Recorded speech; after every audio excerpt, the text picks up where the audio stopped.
world has been shocked by the continuing revelations regarding Hillary Clinton and her pay-for-play State Department and other things.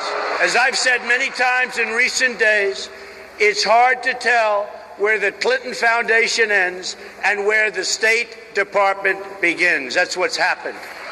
Donald Trump continues to go after Hillary Clinton over the numerous scandals revolving around her family foundation. Now, as ABC News first reported, newly released State Department emails appear to reveal that the foundation donors, of course, were given special treatment from Hillary's State Department.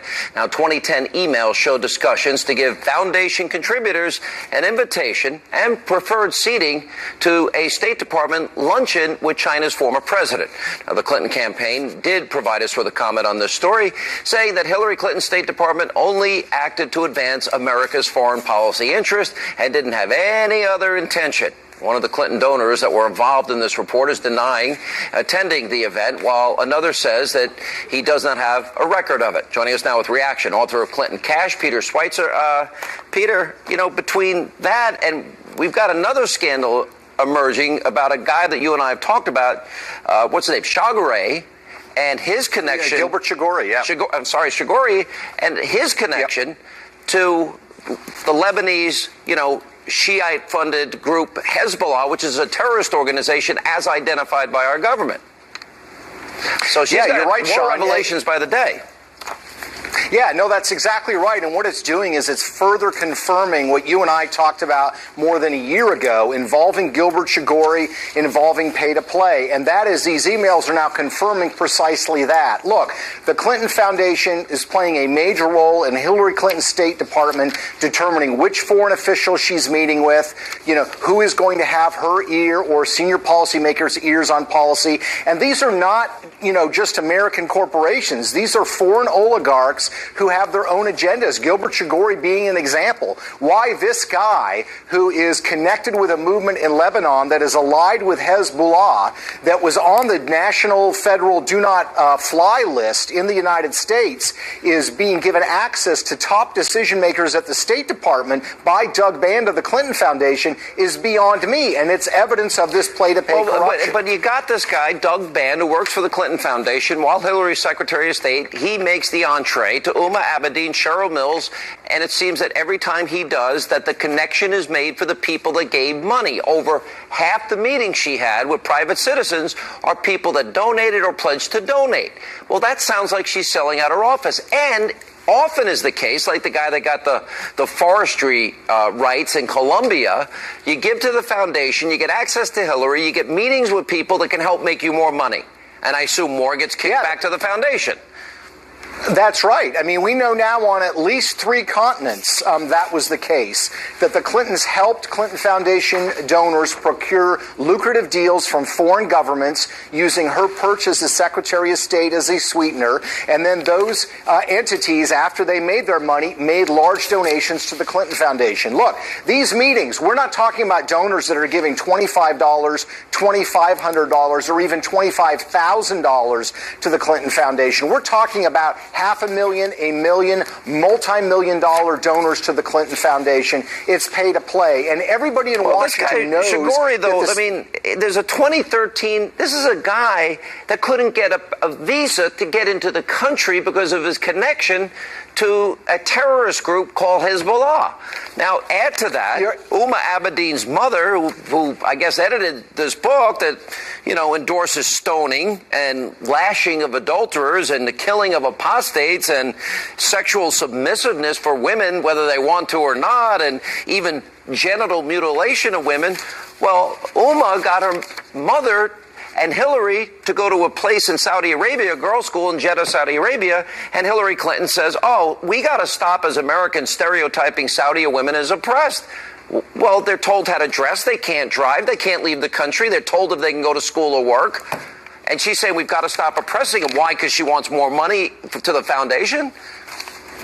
Yeah, I mean, Sean, look, money can buy you lots of things. It can buy you access. It can buy you favors. It can also buy you silence. And if you are movements around the world that can be legitimately criticized for the oppression of women. So the Saudis bought her silence. Is that a fair statement? Because if she's saying we've got to stop this myth that Saudi women are oppressed, that's just a lie. Well, it's not only a lie, it's completely out of character with anything else Hillary Clinton has ever said about women's rights in the third world. And money bought that, didn't it? I think it did. I think it did. I believe it did, too. There's no other way to explain it. There's no other way to explain it in my eyes. All right, Peter. Thank you, as always, here with Reaction. 2016 GOP presidential candidate Dr. Ben Carson. Dr. Carson, let me play for you Donna Brazil. Poor Donna, struggling to defend this foundation issue. I felt bad for her. Watch this. The way I look at it, I've been a government official.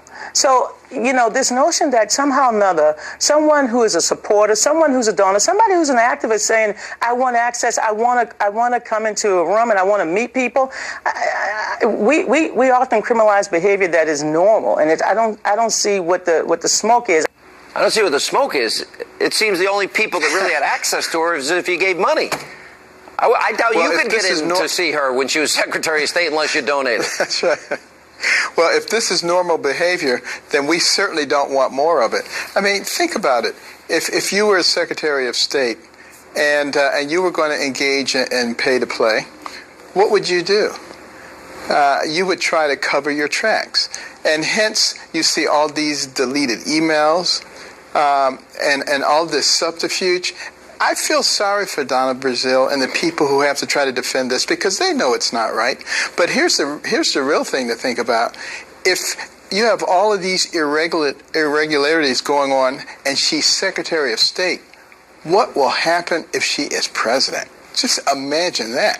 I think that's a really good point. How is it that this doesn't seem to be penetrating? And do you think that the revelations last week and the new emails last week that showed that more than half the people, private individuals she met with, actually donated to the foundation or pledged donations, do you think they purposely used the race card to distract the attention of the American people by playing the Klan ad? Well, I think that's always their default position.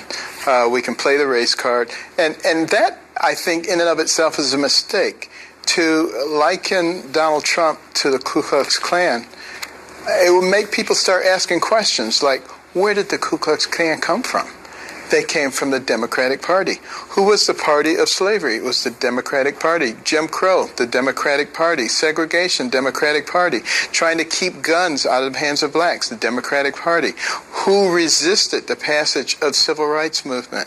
The Democratic Party. Voting rights, the Democratic Party. There's only one person in this race that actually praised a former Klansman as their mentor, and that was Hillary. And she's praising Robert Byrd. Do you think that Donald Trump is now going to go back to Detroit, and he's been in Milwaukee, and he's now given 3 specific speeches targeting black Americans and saying to them, hey, you're not better off as black Americans under Obama and Hillary's policies, but I will make more opportunity for you and put Americans first.